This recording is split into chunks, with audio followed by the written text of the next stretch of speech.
जो आप बुक सुनने वाले हैं, ये वो बुक है जो दुनिया में बहुत से लोग दिन रात पढ़ते हैं, सुनते हैं, ताकि वो अपने सबकॉन्शियस माइंड को सक्सेस के लिए प्रोग्राम कर सके। लेकिन क्या आपको पता है कि ये बुक लिखी कैसे गई थी और इसके पीछे कितनी सारी मेहनत की गई है? वैसे इस बुक के ऑथर हैं नेपोलियन हिल। नेपोलियन हिल को उस वक्त अमेरिका के वन ऑफ द रिचेस्ट इंसान एंड्रयू कार्नेगी ने बुलाया और कहा कि मैं दुनिया को एक अमीर बनने का सीक्रेट और उसकी फिलॉसफी देना चाहता हूँ, लेकिन उसके लिए कम से कम 20 साल का समय लग सकता है। तो क्या तुम मेरे लिए 20 साल तक काम करोगे? लेकिन तुम्हें कोई सैलरी या पैसा वैसा नहीं मिलेगा। मुझे अभी के अभी हाँ या ना में जवाब दो। अब ये सब सुनकर के तो पहले नेपोलियन हिल को कुछ समझ ही नहीं आया, लेकिन फिर उन्होंने सोचा कि अगर दुनिया का सबसे अमीर आदमी मुझे कुछ कह रहा है तो मुझे ये काम कर ही लेना चाहिए। और नेपोलियन हिल इस काम के लिए मान गए। उसके बाद एंड्रयू कार्नेगी ने नेपोलियन हिल को उस वक्त के बहुत फेमस लोगों से मिलवाया और कहा कि मैं जानता हूँ कि ये सब फ्यूचर में बहुत सक्सेसफुल होने वाले हैं। जाओ पता करो कि इन सब में क्या कॉमन है और ये अमीर कैसे बने। इनमें सबसे पहला नाम था हेनरी फोर्ड का। आई होप हम सब जानते हैं कि मिस्टर फोर्ड कौन है, और अगर नहीं जानते हैं तो उनकी फोर्ड गाड़ियां तो पक्के से जानते ही होंगे। इसके बाद वो और भी फेमस लोगों से मिले, जिनमें अलेक्जेंडर ग्राहम, थॉमस एडिसन जैसी पर्सनालिटीज शामिल थी। और 20 सालों की मेहनत के बाद नेपोलियन हिल ने ये बुक पब्लिश की और हमें कई सारे स्टेप्स के थ्रू बताया कि एक कॉमन आदमी किस तरीके से अपनी फाइनेंशियल कंडीशन को इम्प्रूव कर सकता है, अपना माइंडसेट चेंज कर सकता है और अमीर बन सकता है। सो आई होप आप एक्साइटेड होंगे नेपोलियन हिल की 20 साल की मेहनत को सुनने के लिए, यानी उनकी book masterpiece think and grow rich को सुनने के लिए। तो आइए इस सफर का हिस्सा बनते हैं और सबसे पहले जानते हैं इस किताब के बारे में। एक इंसान जिसने थॉमस एल्वा एडिसन के साथ बिजनेस पार्टनरशिप करने की सोची। हमारे विचारों में अनलिमिटेड पावर होती है। अगर इन विचारों में पर्पस और मजबूत इरादे जुड़े हुए हों तो आप अमीर बन सकते हैं और वो सब कुछ हासिल कर सकते हैं जो आपने सोचा है। एडविन सी बर्न्स ने ये खोज निकाला कि कैसे विचार यानी कि थॉट्स की पावर से अमीर बना जा सकता है। इस खोज में सक्सेस पहली कोशिश में हासिल नहीं हुई, बल्कि धीरे धीरे हासिल हुई। इस महान रहस्य की खोज की शुरुआत बर्न्स की उस इच्छा से हुई जो उन्हें महान एडिसन का बिजनेस पार्टनर बनाने के लिए चैन से सोने नहीं दे रही थी। बर्न्स के उस विल पावर की सबसे बड़ी बात ये थी कि वो क्लियर थे कि उन्हें एडिसन के साथ काम करना है, ना कि एडिसन के ऑफिस में काम करना है। आप बर्न्स की कहानी को ध्यान से सुने कि उनकी सोच हकीकत में कैसे बदली। फिर आपको वो 3 नियम बेहतर तरीके से समझ में आएंगे जो आपको अमीर बनाते हैं। जब बर्न्स के मन में ये विचार कौन था, तब वो इस हालत में नहीं थे कि वो इस पर कोई कदम उठा सके। उनके रास्ते में 2 चुनौतियां थी। पहली तो ये कि एडिसन से उनकी कभी मुलाकात ही नहीं हुई थी और ना ही एडिसन उन्हें जानते थे। दूसरा ये कि उनके पास रेल का भाड़ा देने का इतना पैसा ही नहीं था कि वो ऑरेंज न्यू जर्सी तक पहुंच सके। ये सारी चुनौतियां इतनी बड़ी थी कि ज्यादातर लोगों के कॉन्फिडेंस को डगमगा दे और उनकी सोच यहीं पर दम तोड़ दे। लेकिन उनके इरादे इतने कमजोर नहीं थे। उन्होंने ठान ली थी और हार नहीं मानी, बल्कि बिना टिकट माल गाड़ी से सफर करके ईस्ट ऑरेंज तक पहुंच गए। उन्होंने एडिसन की लेबोरेटरी में खुद का परिचय दिया और कहा कि वो इस इन्वेंटर के साथ बिजनेस करने आए थे। काफी समय के बाद एडिसन ने इस पहली मुलाकात का खुलासा कुछ इस तरह किया था। वो मेरे सामने एक आम टूरिस्ट की तरह खड़ा था, लेकिन उसके चेहरे का तेज देखकर ये पता चल गया था कि वो जिस कारण से यहाँ पर आया है उसके लिए पक्का इरादा करके आया है। इतने सालों के एक्सपीरियंस में मुझे ये नॉलेज हो गया था कि अगर किसी चीज को दिल से चाहो तो सारी कायनात तुम्हें उससे मिलाने की कोशिश में जुट जाती है। मैंने भी उसके मजबूत इरादों को भांपकर उसे एक मौका दे दिया था और उसने इस बात को पूरी तरह से दिमाग में बैठा लिया था कि उसे सक्सेस को पाकर के ही रहना है। धीरे धीरे उसके काम ने ये भी साबित कर दिया कि मैंने उसे मौका देकर के कोई गलती नहीं की थी। उस नौजवान बर्न्स ने उस वक्त एडिसन से क्या कहा ये उतना इम्पोर्टेंट नहीं था जितना कि उन्होंने इस बारे में सोचा कि उन्हें एडिसन के साथ में काम करना है। तो इस बात पर एडिसन ने भी अपनी सहमति जताई थी।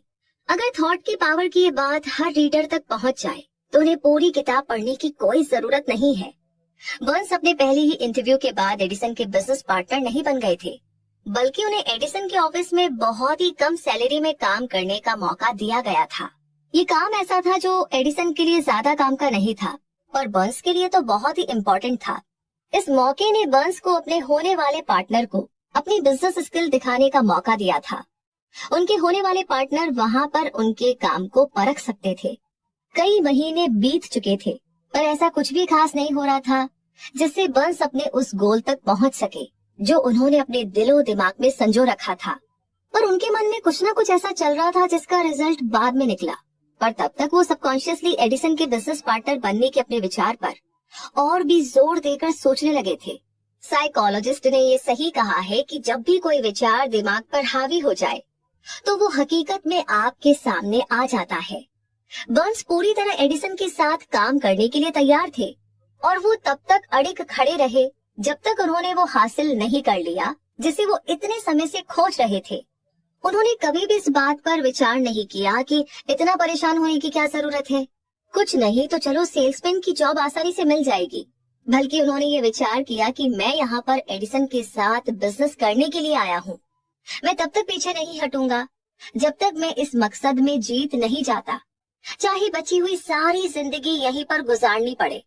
ये सच है कि अगर आप एक पर्पस को लेकर के पूरी जिंदगी जीते हैं तो आप एक अलग ही कहानी लिख सकते हैं। शायद उस समय बर्न्स को ये बात पता नहीं थी, लेकिन उनकी मजबूत विल पावर और पक्के इरादे ने बड़ी से बड़ी बाधाओं को पार करके उन्हें वो मौका दिला दिया था जिसकी वो तलाश कर रहे थे। वैसे मौकों की खास बात ये होती है कि ये बिल्कुल अलग अंदाज में हमारे सामने आते हैं। सिर्फ इतना ही नहीं, जैसा आपने सोचा होता है उससे बिल्कुल अलग दिशा से भी ये मौके आने लगते हैं। ऐसा कह सकते हैं कि मौकों की ये चालाकी होती है कि वे पिछले दरवाजे से आते हैं और कई बार तो दुर्भाग्य और कुछ पलों की हार के रूप में भी हमारे सामने आ जाते हैं। शायद यही कारण है कि ज्यादातर लोग इन मौकों को पहचानने में चूक जाते हैं। उस समय एडिसन ने एक नई डिवाइस खोजी थी जिसका नाम एडिसन डिस्टार्टिंग मशीन था। बाद में उसे एडिफोन नाम से भी जाना गया। एडिसन के सेल्समैन उस मशीन के लिए बहुत ज्यादा एक्साइटेड नहीं थे। उन्हें तो ऐसा लग रहा था कि इसे बेचने के लिए उन्हें कुछ ज्यादा ही मेहनत करनी पड़ेगी। बर्न्स को बस इसी मौके की तो तलाश थी। उन्होंने इस मौके का जमकर फायदा उठाया और तुरंत उस मशीन को बेचने की अपनी इच्छा जाहिर की।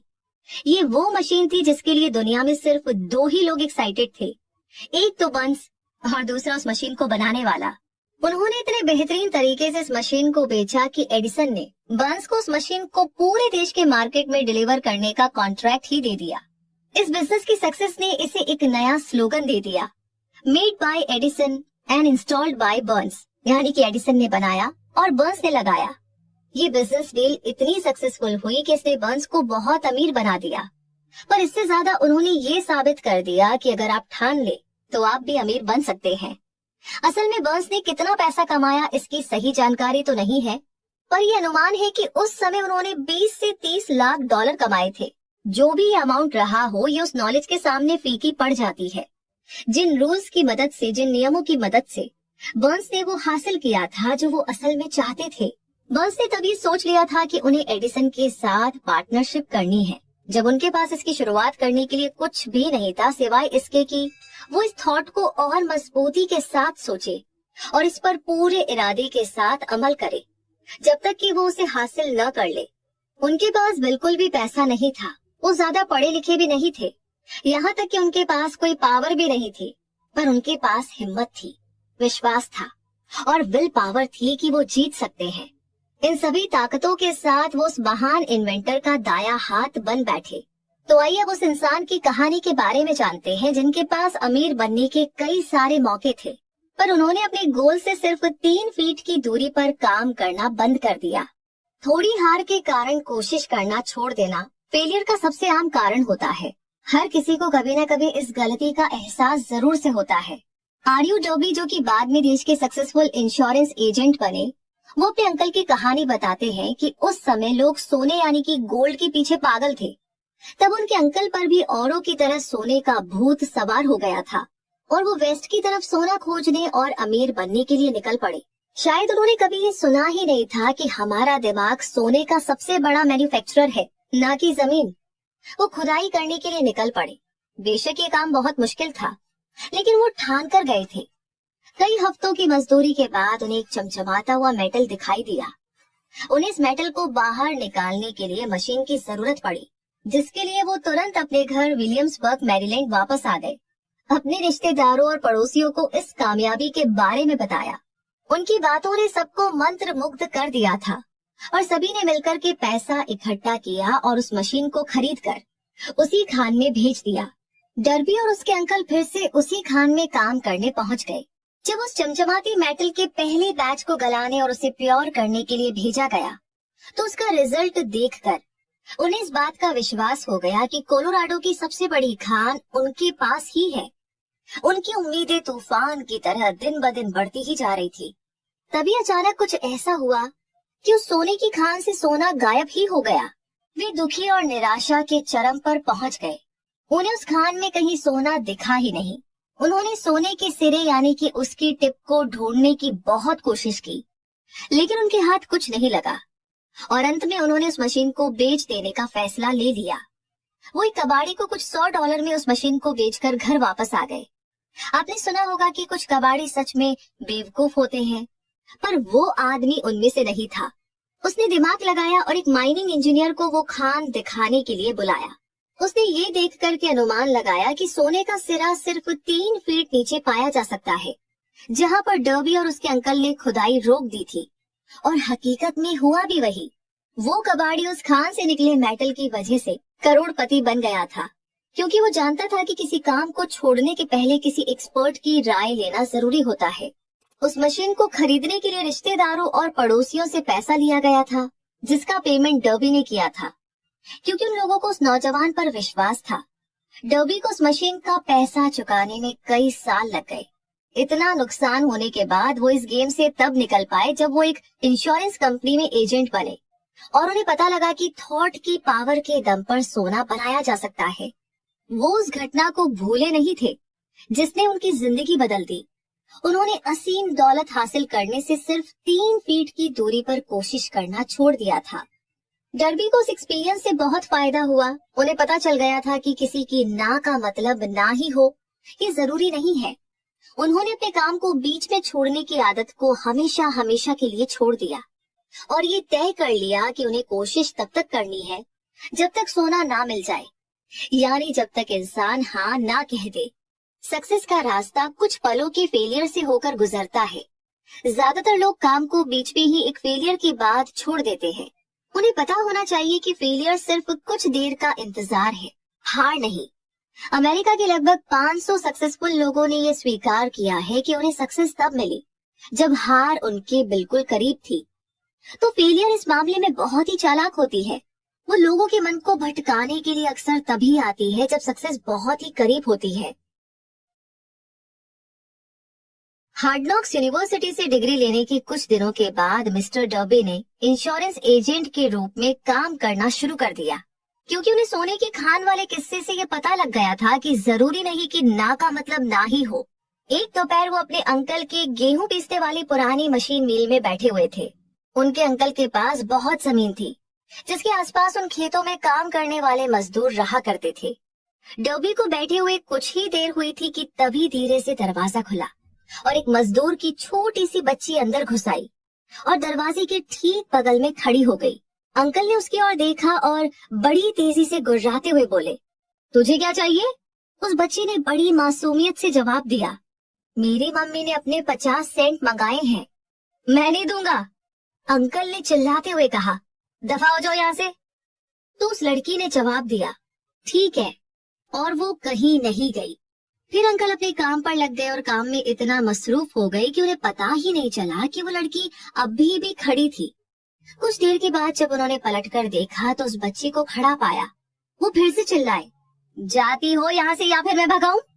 उस लड़की ने फिर से यही जवाब दिया, ठीक है, पर उस जगह से हिली तक नहीं। अंकल अनाज की बोरी को मील में डालने जा रहे थे, पर उन्होंने उसे रखकर एक लोहे का डंडा उठाया और ऐसा भयानक चेहरा बनाकर चल दिए जैसे उसे आज मार ही डालेंगे। डर्बी की सांसें रुक गई। उन्हें ऐसा महसूस हुआ जैसे वो आज अपने सामने एक बच्ची की हत्या देखने जा रहे थे। उन्हें पता था कि उनके अंकल बड़े गुस्सैल और निर्दयी आदमी हैं। जैसे ही अंकल उस बच्चे के नजदीक पहुंचे, वो लड़की अपनी जगह से एक कदम आगे बढ़ आई और अंकल की नजरों से नजर मिलाते हुए हिम्मत करके बोली, वो पैसे मेरी मम्मी के हैं, उन्हें दे दीजिए। अंकल वहीं रुक गए। उस बच्ची को 1 मिनट तक घूरते रहे, फिर धीरे से डंडे को नीचे जमीन पर फेंक दिया और अपनी जेब में हाथ डालते हुए आधा डॉलर निकालकर उस बच्ची को पकड़ा दिया। उस बच्ची ने वो पैसा लिया और बिना नजर हटाए जाने लगी। उसके जाने के बाद अंकल एक चबूतरे के ऊपर बैठ गए और खिड़की से आसमान की तरफ 10 मिनट तक निहारते रहे और शायद इस घटना के बारे में सोचते रहे। मिस्टर डर्बी भी यही सोच रहे थे कि उन्होंने पहली बार देखा था कि खेतों में काम करने वाले किसान की बेटी ने अपने से बहुत बड़े और ऊंचे आदमी का इतनी अटलता या फिर हिम्मत के साथ सामना किया था। आखिर उसने ऐसा क्या कर दिया कि उनके अंकल का सूरज जैसा गुस्सा चंद्रमा के समान शांत हो गया।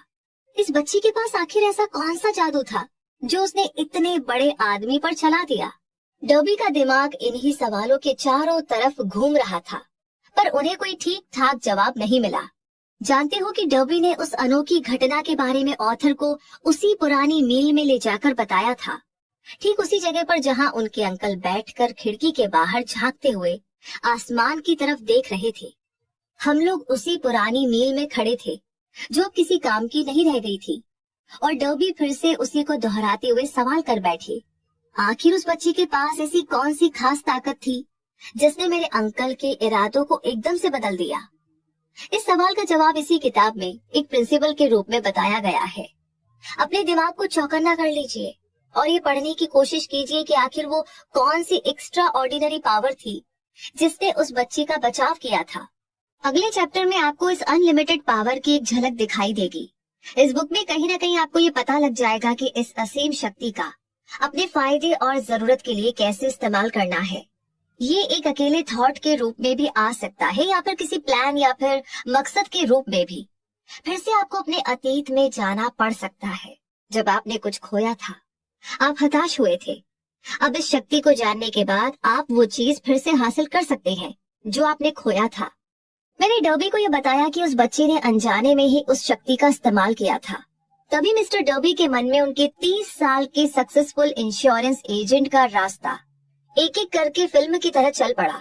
उन्हें ये एहसास हो गया कि इंश्योरेंस एजेंट के रूप में सक्सेस किसी कागज पर मिली डिग्री की वजह से नहीं थी, बल्कि वो उस एक कीमती सबक की वजह से थी जो उस बच्ची से उस दिन उन्होंने सीखा था। मिस्टर डर्बी ने बताया कि जब किसी चीज के होने का चांस कम होता नजर आता है या फिर मेरे इंश्योरेंस करने की संभावना कम हो जाती है, तभी मुझे उस बच्ची का चेहरा याद आता है जो अपने बचाव में डटी रही। फिर मेरा मन खुद कहता है कि असल में ना का मतलब ना नहीं होता। आपको नहीं पता होगा कि मेरे इंश्योरेंस खरीदने वाले सबसे ज्यादा वही लोग हैं जिन्होंने पहले ना कहा था।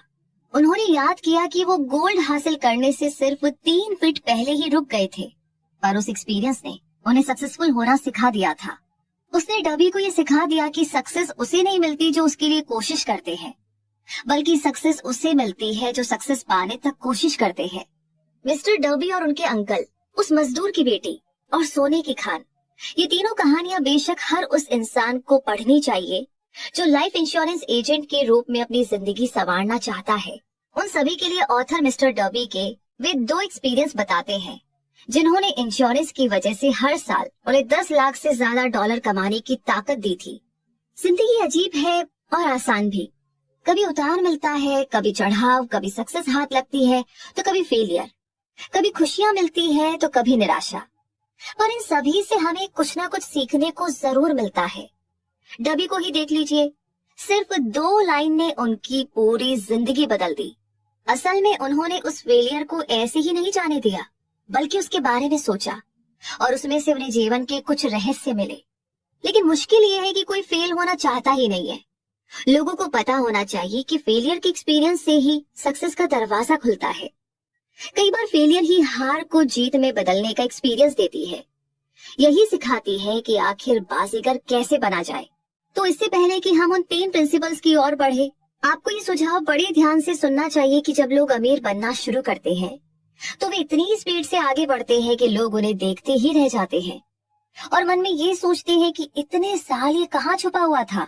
ये एक चौंकाने वाली बात आपको लग सकती है, क्योंकि हजारों सालों से आम जनता को तो यही लगता आया है कि पैसा कमाने के लिए तो बहुत ज्यादा मेहनत करनी पड़ती है। जब आप थॉट की पावर से अमीर बनने के प्रिंसिपल्स को जान लेंगे, तब आप उस स्टेट ऑफ माइंड में पहुंच जाएंगे जहां से अमीर बनने की शुरुआत होती है। जिनके पास भी पक्के गोल होते हैं, वे कम या फिर ना के बराबर मेहनत में ही सब हासिल कर लेते हैं। आप और आप में से कई सारे लोग इस बात को जानना चाहते होंगे कि किस तरह से उस माइंडसेट को हासिल किया जाए जहां से अमीर बनने की राह की शुरुआत होती है। तो इसकी रिसर्च में मेरी 25 सालों की मेहनत है। मैंने लगभग 25,000 लोगों से बात की। आखिर मुझे भी जानकारी चाहिए थी कि इस तरह से इंसान अमीर कैसे बनता है। एक बहुत ही जरूरी सच है जो आपको जानना चाहिए। 1929 यानी कि 1929 में देश में मंदी के दौर की शुरुआत हो गई थी और वो अब तक के सबसे निचले स्तर पर पहुंच गई थी। कुछ समय के बाद जैसे ही प्रेसिडेंट रूजवेल्ट ने राष्ट्रपति भवन में शपथ ली और ऑफिस में काम करना शुरू किया, पूरा मार्केट इस तरह स्पीड पकड़ने लगा जैसे कुछ हुआ ही ना हो। तो यहाँ पर प्रेसिडेंट का आना ठीक वैसा ही था जैसे कि एक मोमबत्ती अंधेरे कमरे में धीरे धीरे उजाला भर देती है और किसी को पता भी नहीं चलता। ठीक उसी तरह धीरे धीरे मन के डर को विश्वास में भी बदला जा सकता है। जैसे जैसे आप इन प्रिंसिपल्स को जानकर इन्हें अप्लाई करना शुरू करते हैं, आपकी फाइनेंशियल कंडीशन बेहतर होने लगती है और आप ठीक उस आदमी की तरह हो जाएंगे जो किसी भी चीज को छू दे तो वो सोना बन जाता है। ये आपको हो सकता है नामुमकिन लग रहा है ना? मुझे तो ऐसा बिल्कुल नहीं लगता, क्योंकि हम इंसानों की कमजोरी होती है कि एक आम आदमी इम्पॉसिबल, असंभव शब्द को बहुत ज्यादा तवज्जो देता है। वो इस बात को पूरी तरह से मन में स्वीकार कर चुका है कि हर प्रिंसिपल सभी के लिए लागू नहीं होते, हर काम हर कोई नहीं कर सकता। ये बुक उन लोगों को जरूर से सक्सेसफुल बनाएगी जो इन रूल्स पर, जो इन नियमों पर अपनी जिंदगी और अपना सब कुछ दांव पर लगाने के लिए तैयार है। वैसे मैंने बचपन में एक डिक्शनरी खरीदी और जानते हैं सबसे पहला काम क्या किया? मैंने इम्पॉसिबल यानी कि असंभव शब्द को उस डिक्शनरी से काट फेंका। ऐसा करने में कोई बुराई नहीं है। आप भी अपनी जिंदगी से इम्पॉसिबल शब्द को जड़ से उखाड़ फेंक सकते हैं, क्योंकि सक्सेस उन्हें मिलती है जिनका ध्यान सक्सेस पर होता है और फेलियर उन्हें मिलती है जिनका ध्यान फेलियर पर होता है। तो ये किताब उन लोगों की हेल्प करेगी जो अपने दिमाग के विचारों को फेलियर के डर से हटाकर सक्सेस की ओर फोकस करना चाहते हैं। हम सभी में एक और कमी ये भी है कि हम अपने एक्सपीरियंस, अपने फेलियर और अपनी आदतों को देखकर हर किसी के बारे में ना राय बना लेते हैं। अब कुछ लोग इस किताब को पढ़ते हुए कह सकते हैं कि अमीर बनने का कोई प्रिंसिपल नहीं होता, क्योंकि वे इस बात को जानते ही नहीं है कि अमीर लोगों का स्टेट ऑफ माइंड कैसा होता है।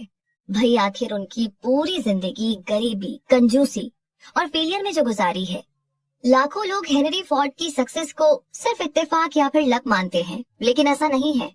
हजारों लोगों में से सिर्फ एक इंसान को हेनरी फोर्ड की सक्सेस का राज पता होता है और वे लोग इस तरह की बात कहने की गलती नहीं करते। यहाँ पर हेनरी फोर्ड का एक किस्सा शेयर करते हैं जो कि इस राज से पर्दा उठा देगा। जब फोर्ड ने उस फेमस V8 मोटर को बनाने के बारे में सोचा था, तो उन्होंने एक ऐसा इंजन बनाने का डिसीजन लिया जिसमें एक ब्लॉक में 8 सिलेंडर हो।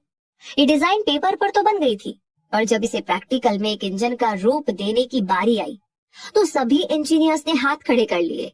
उन इंजीनियर्स का मानना था कि ब्लॉक में 8 सिलेंडर रखकर ये इंजन नहीं बनाया जा सकता। फोर्ड ने कहा, मुझे किसी भी हालत में ये इंजन चाहिए, ये तो नामुमकिन है। सभी इंजीनियर्स ने कहा, आप काम करना शुरू कीजिए।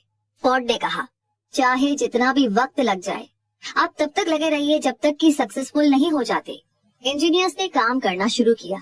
6 महीने बीत गए पर कुछ भी हाथ न लगा। 6 महीने और बीत गए पर अभी भी कुछ हासिल नहीं हुआ। इंजीनियर्स ने हर पैतरा अपना लिया था पर कामयाबी उनसे कोसों दूर थी। लेकिन यहाँ पर एक गौर करने वाली बात ये थी कि 1 साल के बाद भी सक्सेस उनके हाथ नहीं लगी थी। साल के लास्ट में फोर्ड ने सभी इंजीनियर्स को फिर से बुलाया और काम की प्रोग्रेस के बारे में पूछा। इस बार फिर से सभी ने एक साथ जवाब दिया, हमें प्रोजेक्ट को जारी रखने का कोई रास्ता नहीं मिल रहा है, जाइए फिर से काम पर लग जाइए। फोर्ड ने कहा, हर हाल में मुझे ये इंजन चाहिए और मुझे विश्वास है कि आप इसमें कामयाब हो जाएंगे। वे फिर से काम में लग गए। अब की बार न जाने कौन सा जादू हो गया था, क्योंकि फोर्ड ने इस राज को जान लिया था। आखिर फोर्ड की अटलता की एक बार फिर से जीत हुई। फोर्ड ने साबित किया कि इम्पॉसिबल और अटलता के बीच जंग में जीत पक्के इरादे की ही होती है। अब आपको भी फोर्ड की सक्सेस का राज पता चल गया है। अब आप भी करोड़ों रुपए कमा सकते हैं। हेनरी फोर्ड इसलिए सक्सेसफुल है क्योंकि उन्होंने सक्सेस के प्रिंसिपल्स को समझा और उसे अप्लाई किया। उनमें से एक है किसी चीज को पाने की इच्छा। अगर आप फोर्ड की कहानी पढ़कर उन प्रिंसिपल्स को अप्लाई करते हैं तो आप भी उसी ऊंचाई पर पहुंच सकते हैं जहां पर फोर्ड ने अपना झंडा गाड़ा था। हेनरी फोर्ड का 20वीं सदी के अंत में ठीक वही मुकाम था जो इस समय बिल गेट्स का है। फोर्ड उस समय ऐसी कार बनाकर ट्रांसपोर्ट सेक्टर में रेवोल्यूशन लेकर आए जिससे हर किसी के पास अपनी खुद की कार हो सके। ठीक वैसा ही रेवोल्यूशन बिल गेट्स ने भी तो कंप्यूटर इंडस्ट्री में सॉफ्टवेयर डिजाइनर करके फैलाई है। अब कंप्यूटर सिर्फ टेक्नोलॉजी से जुड़े लोगों के लिए नहीं रह गया, अब ये हर किसी के ऑफिस में जरूरत बन गया है और तो और स्कूल में भी पहुंच गया है। इतना ही नहीं, सबके घरों में अपने अपने पर्सनल लैपटॉप या कंप्यूटर हो गए हैं। ठीक हेनरी फोर्ड की तरह बिल गेट्स ने भी तो करोड़ों डॉलर की प्रॉपर्टी कमाई है। बिल गेट्स ने कंप्यूटर में प्रोग्रामिंग की शुरुआत 13 साल की उम्र से ही शुरू कर दी थी। 1973 यानी कि 1973 में उन्होंने हार्वर्ड यूनिवर्सिटी में एडमिशन लिया और स्टीव बालमेर जो कि माइक्रोसॉफ्ट की चीफ एग्जीक्यूटिव ऑफिसर रह चुके हैं, उनके साथ एक कमरे में रहा करते थे। हार्वर्ड में पढ़ते हुए बिल गेट्स ने सबसे पहले माइक्रो कंप्यूटर के लिए एक प्रोग्रामिंग लैंग्वेज बेसिक की खोज की। बिल गेट्स इस तरह से अपने सपनों को पूरा करने में लग गए कि उन्होंने हार्वर्ड यूनिवर्सिटी को बीच में ही छोड़ दिया। अब वो पूरी एनर्जी अपने सपनों को पूरा करने में लगाने लगे। इससे कुछ समय पहले ही उनके बचपन के दोस्त पॉल एलन के साथ उन्होंने अपनी कंपनी शुरू की थी जिसका नाम माइक्रोसॉफ्ट था। इस माइक्रोसॉफ्ट ने उनके सपनों में पहिए लगा दिए। उनका मानना था कि कंप्यूटर हर ऑफिस, हर स्कूल और हर घर की जरूरत बन सकती है और उनका यही मकसद माइक्रोसॉफ्ट की सक्सेस का कारण भी बना। अपना सबसे खास मकसद हासिल करने के बाद बिल गेट्स रुके नहीं। वे लगातार कंप्यूटर और प्रोग्रामिंग में सुधार करते रहे।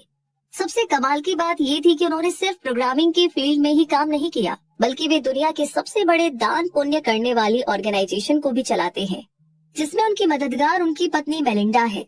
अब आप खुद अपने भाग्य के विधाता है और अपने मन के राजा भी। जब अंग्रेजी कवि W.C. हेनले ने लिखा था, मैं ही अपने भाग्य का विधाता हूँ और अपने मन का राजा, तो उन्हें उसी वक्त हमें ये कहकर बताना चाहिए था कि हम ही अपनी किस्मत बनाते हैं और अपने मन का लीडर बनकर उसे कंट्रोल करते हैं, क्योंकि हमारे पास ऐसी पावर है जिससे हम अपने विचारों पर काबू पा सकते हैं।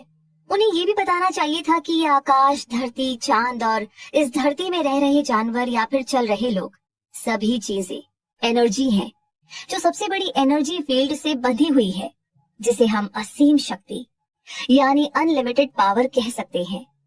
वो अनलिमिटेड पावर हमारे दिमाग में चल रहे विचारों से इन्फ्लुएंस होता है और जो हम सोचते हैं उसे वो हमारी जिंदगी में असल में अट्रैक्ट करता है।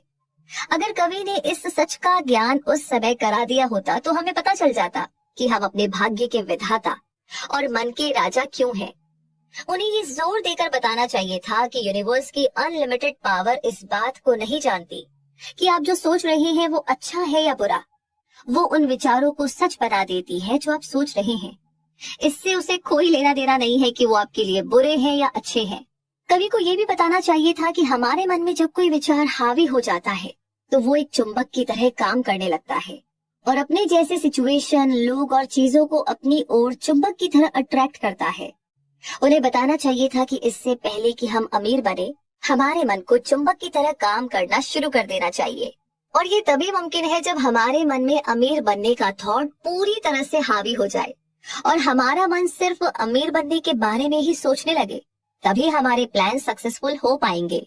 जैसा कि हेनली कवि थे ना कि फिलोसोफर, इस वजह से वो अपनी बात को सिर्फ कविता के अंदाज में कह पाए। उन्हें फॉलो करने वाले कुछ समझ पाए और कुछ नहीं भी। लेकिन धीरे धीरे समय बीतता गया और इस अटल सच से पर्दा उठने लगा। स्टीवन स्पिलबर्ग एक और शख्स हैं जिन्होंने हम खुद अपने भाग्य के विधाता होते हैं इस बात को सही साबित करके एक नई मिसाल कायम की है, जो अब तक की फिल्मों के सबसे महान डायरेक्टर साबित हुए। उन्होंने बचपन से ही फिल्म डायरेक्ट करने का सपना संजो लिया था। एक खास बात ये थी कि उन्होंने अपने सपने को मरने नहीं दिया और बचपन से ही एक पुराने कैमरे से शौकिया तौर पर फिल्में बनाने लगे। स्पिलबर्ग को यूनिवर्सल स्टूडियो की तरफ से मौका किस तरह मिला, इसकी बिना बड़ी दिलचस्प कहानी है। एक गाड़ी में बैठाकर गेस्ट को पूरा यूनिवर्सल स्टूडियो घुमाया जाता था। स्पिलबर्ग उस गाड़ी में छुप करके बैठ जाते और पूरा चक्कर लगाकर वापस आते थे। जब वो वापस गेट के पास आ जाते तो उनकी ये आदत थी कि पहरेदार से 2-4 गप्पे जरूर लड़ा लिया करते थे। इस तरह कई दिन बीत गए और वो लगातार 3 महीनों तक स्टूडियो जाते रहे। जाते समय पहरेदार से हाथ हिलाकर सलाम करते और वापस आते समय हाथ हिलाकर अलविदा कहते। वो हमेशा कोट पहनते थे और हाथ में एक सूटकेस रखा करते थे, जिससे पहरेदारों को ये महसूस हो कि वो समर क्लास अटेंड करने वाला एक स्टूडेंट है। अब तक उन्होंने कई डायरेक्टर, राइटर और एडिटर से बातचीत करके जान पहचान बना ली थी। यहाँ तक कि उस बिल्डिंग में खाली कमरा मिलने पर उन्होंने अपने नाम के आगे डायरेक्टर लिख करके चिपका दिया था और वहाँ पर बैठने लगे। इसी तरह एक दिन वहाँ के प्रोडक्शन हेड सिड शिम्बर्ग से उनकी मुलाकात हो गई। उन्होंने शिम्बर्ग को कॉलेज के टाइम पर बनाई हुई फिल्म दिखाई। शिम्बर्ग उस फिल्म को देख करके इतना इम्प्रेस हुए कि उन्होंने उस नौजवान को स्टूडियो के लिए कॉन्ट्रैक्ट दे दिया। और उनकी पहली फिल्म द शुगरलैंड एक्सप्रेस ने बॉक्स ऑफिस पर ज्यादा अच्छा बिजनेस तो नहीं किया, पर इसे क्रिटिक्स का बहुत प्यार मिला। यहाँ तक कि कांस फिल्म फेस्टिवल में इस फिल्म को कई सारे अवार्ड भी मिले। उन्हें सबसे बड़ा ब्रेक तब मिला जब कहीं से उन्हें जॉस बुक मिली। स्टूडियो उस पर फिल्म बनाने के लिए तैयार थी और उसके लिए उन्हें एक बेहतरीन डायरेक्टर भी मिल गया था। स्पिलबर्ग इस फिल्म को खुद बनाना चाहते थे, जबकि उनकी पिछली फिल्म द शुगरलैंड एक्सप्रेस ने कोई खास बिजनेस नहीं किया था। उनका कॉन्फिडेंस बिल्कुल भी नहीं डगमगाया। उन्होंने प्रोड्यूसर्स के सामने अपनी बात रखी और उस डायरेक्टर को हटा करके उन्हें फिल्म देने की मांग कर दी। वैसे ये कोई आसान काम तो नहीं था। उन्हें शुरू से ही मुश्किलों का सामना करना पड़ा। प्रोडक्शन तंगी के दौर से गुजर ही रहा था। खैर, जब 1975 यानी कि 1975 में जॉस फिल्म रिलीज हुई तो उसे डबल सक्सेस मिली। उसने बॉक्स ऑफिस के सारे रिकॉर्ड तोड़ डाले और क्रिटिक्स ने भी उसकी बहुत तारीफ की। रिलीज होने के 1 महीने के अंदर ही इस फिल्म ने बॉक्स ऑफिस पर $40 करोड़ की कमाई कर डाली थी, जो कि उस समय की सबसे ज्यादा कमाई करने वाली फिल्म बन गई। उसके बाद स्पिलबर्ग ने कई सारी फिल्में डायरेक्ट की, जिनमें Indiana Jones series the colour purple, जिसे अवार्ड भी दिया गया था, और एम्पायर ऑफ द सन भी शामिल है। कुछ समय के बाद स्पिलबर्ग ने जुरासिक पार्क नाम की फिल्म डायरेक्ट की, जो कि उस समय के इतिहास की सबसे सक्सेसफुल फिल्म थी।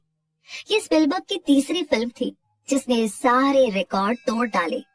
इसने करोड़ों डॉलर की कमाई की और स्पिलबर्ग यहीं पर नहीं रुके। वो अपने सपनों को लगातार पूरा करने की तरफ आगे बढ़ते गए। उन्होंने हॉलीवुड के 2 बड़े लोगों के साथ मिलकर के अपना एक प्रोडक्शन हाउस खोल लिया, जिसका नाम ड्रीम वर्क्स था। तो ये थी स्पिलबर्ग की कहानी। और अब हम सबसे पहले प्रिंसिपल को पढ़ने की ओर आगे बढ़ रहे हैं। अपना दिमाग खुला रखिए।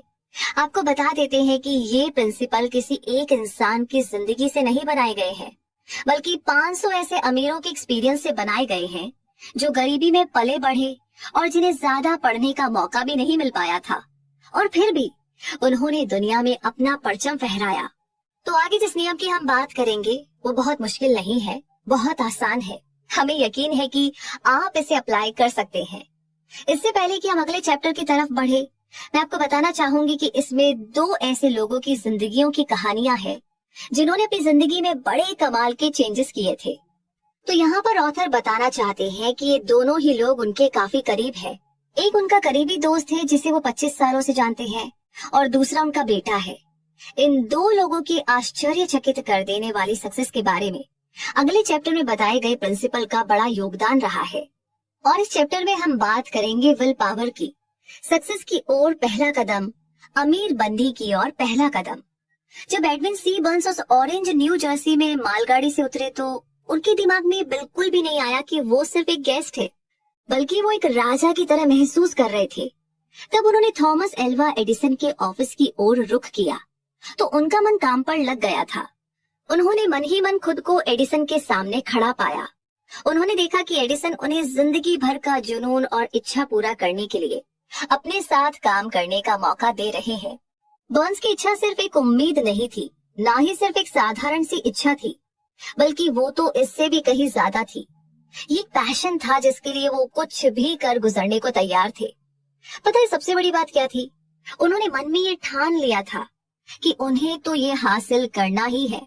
उनका मकसद बहुत अटल था। जब वो एडिसन से मिले तो ये इच्छा बर्न्स के लिए नई नहीं थी, बल्कि ये उनके मन में लंबे समय से सबसे ज्यादा हावी रहने वाली इच्छा बन गई थी।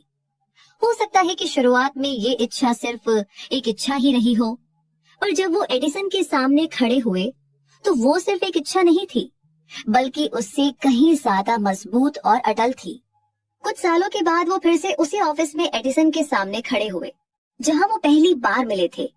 इस बार उनकी इच्छा हकीकत में बदल चुकी थी। वो एडिसन के साथ बिजनेस करने लगे थे। उनके मन में सबसे हावी रहने वाला सपना सच में बदल चुका था। आज जो लोग बर्न्स को जानते हैं और उनसे जलते हैं, वो बस इसलिए कि उन्हें लगता है कि बर्न्स को किस्मत की बदौलत एडिसन के साथ काम करने का मौका मिला था। पर असल में उन लोगों ने बर्न्स को कामयाबी हासिल करने के बाद देखा था। सच कहूं तो उन लोगों ने कभी भी उनके कामयाब होने के कारणों पर गौर ही नहीं किया। एडिसन के ऑफिस में काम करते हुए 5 साल बीतने के बाद भी बर्न्स को सक्सेसफुल होने की कोई भी उम्मीद नहीं दिखाई दे रही थी, और ना ही ऐसा कुछ हुआ था कि जिससे वो एडिसन के साथ बिजनेस में पार्टनर बन सके। हर किसी के लिए वो एडिसन के ऑफिस में काम करने वाले सैकड़ों लोगों में से एक थे, पर वो अपने मन में पहले ही दिन से एडिसन के बिजनेस पार्टनर बन चुके थे। बर्न्स की कहानी एक स्ट्रॉन्ग विल पावर का बेहतरीन एग्जाम्पल है। बर्न्स सक्सेसफुल इसलिए हुए क्योंकि उनके मन में इससे बड़ी इच्छा कोई नहीं थी कि उन्हें सिर्फ एडिसन के साथ काम करना है। उन्होंने इसके लिए एक प्लान बनाया और उन्होंने वो सारे रास्ते बंद कर दिए जिनसे वो पीछे पलटकर वापस जा सके। वो अपनी इच्छा के साथ खड़े रहे जब तक कि उनकी इच्छा मन में हावी ना हो गई और फिर हकीकत में ना बदल गई हो। जब वो पहली बार ऑरेंज यानी एडिसन के ऑफिस में पहुंचे तो उनके मन में इस तरह के ख्याल बिल्कुल नहीं थे कि मैं एडिसन से उनके ऑफिस में काम करने के लिए मौका मांगूंगा, बल्कि उन्होंने तो ये कहा कि उन्हें एडिसन के साथ उनके बिजनेस में पार्टनर बनना है। उन्होंने कभी भी ये नहीं कहा कि मैं कुछ महीने यहाँ पर काम करूंगा, अगर मुझे यहाँ कुछ अच्छे मौके नहीं मिलते हैं तो मैं छोड़कर कोई और जॉब की तलाश करूंगा, बल्कि उन्होंने ये बात रखी कि मैं कहीं से भी शुरुआत करने के लिए तैयार हूँ। मैं आपके लिए सब कुछ करने को तैयार हूँ जो आप कहेंगे, जब तक कि मुझे आपके साथ बिजनेस करने का मौका नहीं मिल जाता। उन्होंने ये नहीं बोला कि अगर मैं एडिसन की कंपनी में फेल हो जाता हूँ तो मैं दूसरे मौकों की तलाश करूंगा। उन्होंने बोला कि मेरी जिंदगी में एक ही इच्छा है कि मुझे महान थॉमस एल्वा एडिसन के साथ उनके बिजनेस में पार्टनर बनना है, इसलिए मैं पीछे लौटने के सारे रास्ते बंद करके अपने पूरे जीवन को इसे हासिल करने में लगा दूंगा। बहुत पहले की बात है, एक महान सोल्जर हुआ करते थे जिन्हें एक बार जंग के मैदान में जीतने के लिए बहुत ही कड़ा फैसला लेना पड़ा। उन्हें अपनी सेना को दुश्मन के साथ जंग में लड़ने के लिए भेजना था। दुश्मनों की सेना संख्या में उनकी सेना से बहुत बड़ी थी। उन्होंने अपने सैनिकों को नाव में बैठाकर नदी के उस पार भेजा और सभी सैनिकों और औजारों के उतरने के बाद उन्होंने सभी नावों को आग लगाने की आज्ञा दे दी। फिर जंग होने से ठीक पहले उन्होंने अपने सैनिकों से कहा, आप देख रहे हैं सारी नावें जल रही है। अगर हम अपने दुश्मनों को मार नहीं पाए तो अब हमारे पास वापस लौटने का कोई जरिया नहीं है। अब हमारे पास सिर्फ एक ही उपाय है, या तो मिट जाओ या फिर अपने दुश्मनों का नाश कर दो। और अंत में हुआ यूं कि वे लोग जीत गए। ठीक उसी सोल्जर की तरह हर इंसान को वापस लौटाने वाली नाव मिटा देनी चाहिए, जला देनी चाहिए, लौटने के सारे दरवाजे बंद कर देने चाहिए और चल पड़ना चाहिए अपनी मंजिल की ओर। जब जीत की इच्छा जिंदगी के लिए जरूरत बन जाए तो कामयाबी मिलना तो तय है। उस भयानक शिकागो शहर की आग में झुलसने के अगले दिन कुछ बिजनेसमैन शहर की एक गली में खड़े होकर राख हुई अपनी दुकानों को देख रहे थे। उन्होंने एक मीटिंग बुलाई जहां पर वो ये फैसला ले सके कि शिकागो शहर को फिर से बनाना चाहिए या फिर देश के किसी दूसरे हिस्से में बेहतर जगह की खोज करनी चाहिए। हर कोई सिर्फ एक ही रिजल्ट पर पहुंचा कि उन्हें शिकागो शहर छोड़ देना चाहिए और किसी बेहतर जगह की तलाश करनी चाहिए। सिर्फ एक इंसान को छोड़कर, वो बिजनेसमैन जिसने रुकने और फिर से अपना स्टोर बनाने की हिम्मत जुटाई। उन्होंने अपने साथियों को उंगली दिखाते हुए कहा, प्यारे दोस्तों, मैं ठीक इस जगह पर दुनिया का सबसे बड़ा स्टोर बनाऊंगा, चाहे जितनी बार ये जल जाए, पर मैं हार नहीं मानूंगा। वो स्टोर बना, यहाँ तक कि आज भी उस राज्य की सत्ता में वो सबसे ऊंचा मॉन्यूमेंट खड़ा हुआ है। उस समय मार्शल फील्ड के लिए सबसे आसान रास्ता यही होता कि वो दूसरे बिजनेसमैन की तरह उनके साथ शामिल हो जाते। जब उनके साथियों ने बुरे होते हालातों और धूमिल होते फ्यूचर को देखा तो वहां से भाग खड़े हुए और आसान रास्ते की तरफ बढ़ चले। तो यही तो फर्क था मार्शल फील्ड और दूसरे बिजनेसमैन के बीच में। ठीक वही फर्क एडविन सी बर्न्स और दूसरे वर्कर्स में था जो एडिसन के ऑफिस में काम करते थे। और ठीक यही फर्क हर सक्सेसफुल और अनसक्सेसफुल लोगों के बीच में होता है। ठीक यही फर्क एक सक्सेसफुल लीडर और अनसक्सेसफुल लीडर के बीच होता है। हर इंसान जिसे पैसों की जरूरत है वो पैसों की इच्छा रखता है। सिर्फ इच्छा रखना आपको अमीर नहीं बना देता। लगातार अमीर बनने की इच्छा जब तक जुनून न बन जाए और फिर उसके लिए पुख्ता प्लान बनाना और अमीर बनने के लिए ठान लेना। फेल होने पर अपने प्लान पर विश्वास रखना ही हमें अमीर बनने की ओर ले जाता है। विल पावर के दम पर अमीर बनने के नीचे 6 स्टेप्स हैं जो आपको आपके सपनों तक पहुंचा सकते हैं। पहला, आप जितना पैसा कमाना चाहते हैं उसे डिसाइड कर लीजिए। ये कहना काफी नहीं है कि मुझे ढेर सारा पैसा कमाना है। ये अमाउंट बिल्कुल पक्का और फिक्स होना चाहिए, जैसे कि 1 करोड़ रुपए। यानी इसके पीछे एक साइकोलॉजिकल कारण है जो आपको अगले चैप्टर में बताया जाएगा। दूसरा, ये डिसाइड कर लीजिए कि इतना पैसा कमाने के लिए आप क्या कुछ कर गुजरने को तैयार है। यानी ऐसा कोई भी रूल नहीं है जिससे बिना कुछ किए ही बहुत कुछ हासिल किया जा सके। तीसरा, एक फिक्स तारीख तय कर ले कि आप कब तक वो पैसा कमाना चाहते हैं।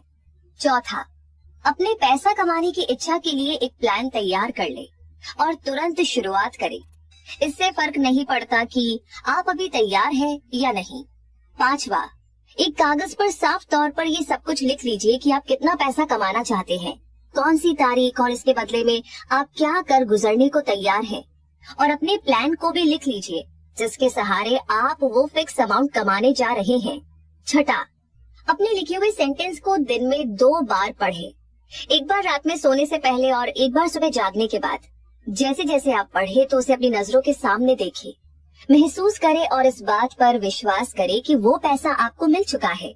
ऊपर समझाए गए 6 इंस्ट्रक्शंस को आपको फॉलो करना है। खास तौर पर आपको छठा इंस्ट्रक्शन कुछ ध्यान से पढ़ना है और उस पर अमल करना है। अब आप ये शिकायत कर सकते हैं कि खुद को ऐसे इंसान के रूप में कैसे देख सकते हैं जिसने वो पैसा कमा लिया है। जब तक आप उसे सच में हासिल न कर ले तो इस समय आपको मजबूत विल पावर की जरूरत होती है, मजबूत इच्छा की जरूरत होती है। अगर आप में सच में उस दौलत को पाने की इच्छा है और वो आपका जुनून है तो आपको खुद को उस दौलत को हासिल कर चुके इंसान के रूप में देखने में कोई मुश्किल नहीं होगी। गोल है, लक्ष्य है पैसा। बस आपको खुद स्वीकार करना है, एक्सेप्ट करना है कि आपने वो पैसा हासिल कर लिया है। फिर देख लेना, ये यूनिवर्स आपको वो दौलत जरूर देगा। जो लोग पैसों के प्रति जागरूक रहते हैं वो अमीर बनते हैं। पैसों के प्रति जागरूक रहने का मतलब है कि जो लोग लगातार पैसों के बारे में सोचते रहते हैं और पैसे की इच्छा रखते हैं वही लोग खुद को अमीर बनने की सिचुएशन में तब भी देख पाते हैं जब असल में वो अमीर नहीं होते हैं। तो जिन लोगों को इंसानी दिमाग के बारे में ज्यादा जानकारी नहीं है वे लोग इन प्रिंसिपल्स को इम्प्रैक्टिकल कहते हैं, पर ये 6 नियम हर किसी की जिंदगी में हेल्प कर सकते हैं। ये जानकारी उस इंसान एंड्रयू कार्नेगी के द्वारा मिली थी जिसने एक स्टील मिल में एक आम मजदूर की तरह जिंदगी की शुरुआत की थी। पर इस साधारण सी शुरुआत के बावजूद उन्होंने इन प्रिंसिपल्स को अप्लाई करके $10 करोड़ से ज्यादा दौलत कमाई थी। ऊपर दिए गए 6 स्टेप्स को थॉमस एल्वा एडिसन ने भी जांचा, परखा और फिर कहा, ये 6 नियम सिर्फ पैसा कमाने में ही नहीं बल्कि किसी भी गोल को हासिल करने के लिए इस्तेमाल किए जा सकते हैं। इन 6 स्टेप्स को, इन 6 नियमों को इस्तेमाल में लाने के लिए कोई खास मेहनत की जरूरत नहीं होती और ना ही किसी त्याग की जरूरत होती है और ना ही इन्हें अमल में लाने के लिए कोई बहुत ज्यादा एजुकेशन की जरूरत होती है। पर इन स्टेप्स का सही इस्तेमाल सिर्फ इमेजिनेशन के जरिए से ही संभव है। इस बात को जानने की जरूरत है कि पैसा भाग्य या अच्छी तकदीर से नहीं मिलता बल्कि इसे इमेजिन करना पड़ता है। जिस किसी ने भी अपनी बेहतरीन तकदीर को बनाया है उन सभी ने एक सपना देखा, उम्मीद की है, अटल इच्छा रखी है और प्लान बनाया है इससे पहले कि वह दौलत हासिल कर पाते। आपको ये भी पता होना चाहिए कि सिविलाइजेशन की शुरुआत से ही जितने महान लीडर हुए हैं उन सबका एक ही विजन था, वो दूर के बारे में सोचते थे। अगर आप महान अमीर लोगों की तरह अपने मन में इमेजिन नहीं कर सकते तो आप कभी भी अपने बैंक में उतना पैसा नहीं देख पाएंगे। सच्चे विजनरी के लिए जितने मौके आज मौजूद हैं, उतने मौके इससे पहले कभी नहीं थे। इस भागती दौड़ती दुनिया में जो लोग अमीर बनना चाहते हैं, उन्हें ये जानकर के इंस्पिरेशन मिलेगी कि आज दुनिया को नए विचार, काम करने के नए तरीके, नए लीडर, नई इन्वेंशन और एजुकेशन की नई टेक्निक, सामान बेचने के नए तरीके, नई किताबें, बीमारियों के नए इलाज और बिजनेस और जिंदगी के लिए नए नजरिए की जरूरत है। इन सब नई डिमांड के बीच में एक बात तो पक्की है कि अगर आपको जीतना है तो आपके पास क्लियर पर्पस, नॉलेज और मजबूत विल पावर का होना जरूरी है। ये सब हासिल करने के लिए सच्चे विजनरी की जरूरत होती है, जो अपने सपनों को एक्शन में बदल सके। सच्चे विजनरी हमेशा से थे, हैं और रहेंगे। यही वे लोग होते हैं जो दुनिया बनाते हैं, जो सच में बड़े लीडर हुए हैं। उन्होंने अपने सपनों, नए मौकों और अनदेखी चीजों को हकीकत में बदला है। इन लोगों ने अपनी थॉट की पावर से शहरों, हवाई जहाज, फैक्ट्रियां, कार, बढ़िया हेल्थ और जिंदगी को आसान बनाने के नए तरीकों को इन्वेंट किया है। आज सपने देखने वालों में दो जरूरी खूबियां होनी ही चाहिए, पेशेंस यानी कि धैर्य और खुली सोच। जिन लोगों को नएपन से डर लगता है, उनके सपने शुरू होने से पहले ही दम तोड़ देते हैं। लीडर्स के लिए आज से बढ़िया समय कभी नहीं था। आजकल बड़े पैमाने पर बिजनेस, इकोनॉमिक और इंडस्ट्रियलाइजेशन को नए सांचे में ढालकर नए तरीके से काम करने का वक्त है। अगर आप अमीर बनने का प्लान बना रहे हैं तो किसी को अपने सपनों का मजाक मत उड़ाने दीजिए। अगर आप जीतना चाहते हैं तो आपको उन लोगों के जज्बे को जीना पड़ेगा, जिनके अतीत में देखे गए सपनों ने सोसाइटी को नई ऊंचाइयां दी, वो आत्मा दी जिससे हम लोग इस समाज में मिलजुल कर रह सके। आपको और हमें आगे बढ़ने का और दुनिया को अपना टैलेंट दिखाने का मौका मिला। उस कोलंबस को मत भूलिए जिन्होंने एक अनजान दुनिया को इमेजिन किया और उसे खोजने के लिए अपनी जिंदगी झोंक दी। अंत में वो कामयाब भी हुए। सच ही कहा गया है कि सक्सेस पाने के बाद सारी गलतियां माफ हो जाती है और फेल होने के बाद कोई बहाना भी काम नहीं करता। अगर जो आप चाह रहे हैं वो सही है और उस पर आपको विश्वास है तो उसे हासिल करने के लिए आगे बढ़िए। आप अपने सपनों को झोंक दीजिए और अगर आप कभी कुछ पलों के लिए फेल भी हो जाए तो उन लोगों की बातों को अपने दिमाग पर हावी मत होने दीजिए, क्योंकि उन्हें नहीं पता कि ये कुछ समय की हार ही कामयाबी का दरवाजा खोलती है। हेनरी फोर्ड एक अनपढ़ और गरीब आदमी थे जिन्होंने बिना जानवरों के चलने वाली गाड़ी बनाने का सपना देखा। उन्होंने उस वक्त का इंतजार नहीं किया जब उनके पास ऐसे साधन मौजूद होंगे जो उस गाड़ी को बनाने के लिए मददगार साबित होंगे, पर उनके पास जो कुछ भी था उन्होंने वहीं से काम करना शुरू कर दिया और आज पूरी दुनिया उनके पहियों पर चल रही है। उन्होंने दुनिया में इतनी गाड़ियां चला दी जितनी किसी और इंसान ने कभी नहीं चलाई है। ये सब इसलिए पॉसिबल हुआ क्योंकि उन्हें अपने सपनों पर विश्वास था। दूसरी तरफ थॉमस एल्वा एडिसन ने इलेक्ट्रिसिटी से चलने वाले बल्ब को इन्वेंट करने का सपना देखा। इससे पहले कि उनका ये सपना सच हो पाता, वो 10,000 बार फेल हुए। सच्चे विजनरी कभी भी काम को बीच में नहीं छोड़ते। लिंकन ने काले नौकरों की आजादी का सपना देखा, अपने सपने को सच किया और कभी भी इस बात को मन से जाने नहीं दिया कि नॉर्थ और साउथ अमेरिका एक साथ हो जाए, जब तक कि असल में हो नहीं गया। राइट ब्रदर्स ने हवा में उड़ने का सपना देखा और आज पूरी दुनिया हवा में उड़कर एक जगह से दूसरी जगह जाती है। मार्कोनी ने हवा में मैसेज भेजने का सपना देखा। उनके सपनों का नतीजा ये हुआ कि आज हम सभी के पास रेडियो है, टीवी और मोबाइल फोन है। साथ ही साथ मार्कोनी के सपने ने उन्हें उनका खुद का कैबिन और घर भी दिला दिया। इसने दुनिया के एक कोने में रहने वाले इंसान को दूसरे कोने में रहने वाले इंसान से जोड़ दिया। तुरंत कुछ ही पलों में कोई भी न्यूज, जानकारी और मनोरंजन पूरी दुनिया में फैल जाता है। आपको ये जानकर हैरानी होगी कि मार्कोनी के दोस्तों ने उन्हें हिरासत में ले लिया था और एक साइकोलॉजिस्ट के पास इलाज के लिए ले गए। जब उन्होंने ये बताया कि उन्होंने एक ऐसे मेथड की खोज की है जिससे हवा में मैसेज को एक जगह से दूसरी जगह बिना पोस्ट के भेजा जा सकता है, तो आज सच्चे विजनरी के लिए बेहतर मौके मौजूद है। आज दुनिया को नए विचारों की जरूरत है, नए इन्वेंशन की जरूरत है। आज दुनिया को आपके जैसे विजनरी की जरूरत है। रे क्रोच एक और बेहतरीन एग्जाम्पल है जिन्होंने अपने सपने साकार किए। क्रोच मिल्क शेक का मिक्सचर बेचा करते थे। उनके मेन कस्टमर रेस्टोरेंट और मिठाई वाले थे। हर कोई उस मिल्क शेक मिक्सचर की ज्यादा से ज्यादा 1 या 2 यूनिट खरीदता था। एक दिन उन्हें सन बर्नार्डिनो कैलिफोर्निया के एक छोटे से रेस्टोरेंट से 8 यूनिट मिक्सचर का ऑर्डर मिला। उन्होंने वहां जाने का फैसला किया ताकि ये पता चल सके कि वे इस 8 यूनिट मिक्सचर को कैसे इस्तेमाल करते हैं। उन्होंने अब तक जितने भी रेस्टोरेंट देखे थे उनमें ये सबसे ज्यादा बिजी रेस्टोरेंट था।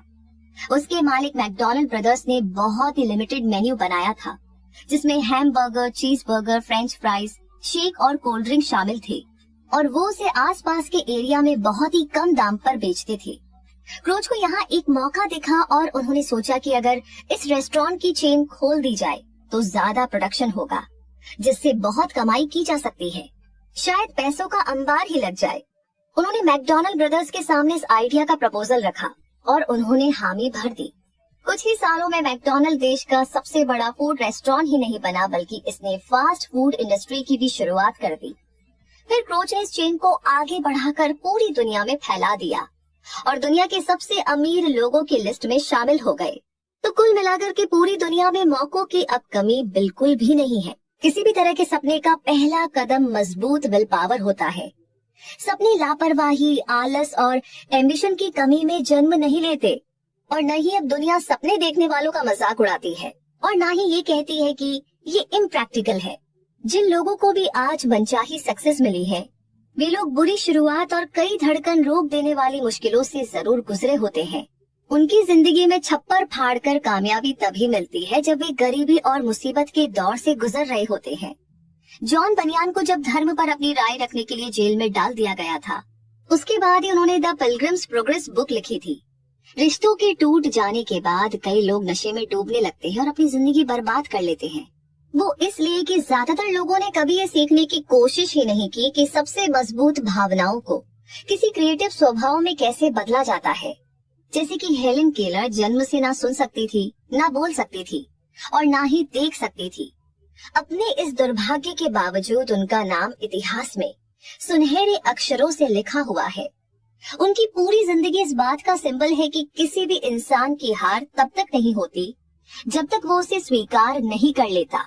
ठीक ऐसे ही रॉबर्ट बर्न्स एक अनपढ़ इंसान थे। उनका बचपन गरीबी में बीता और बड़े होते होते उन्हें शराब की लत लग गई, पर नेचर ने उनके लिए कुछ बेहतर सोच रखा था।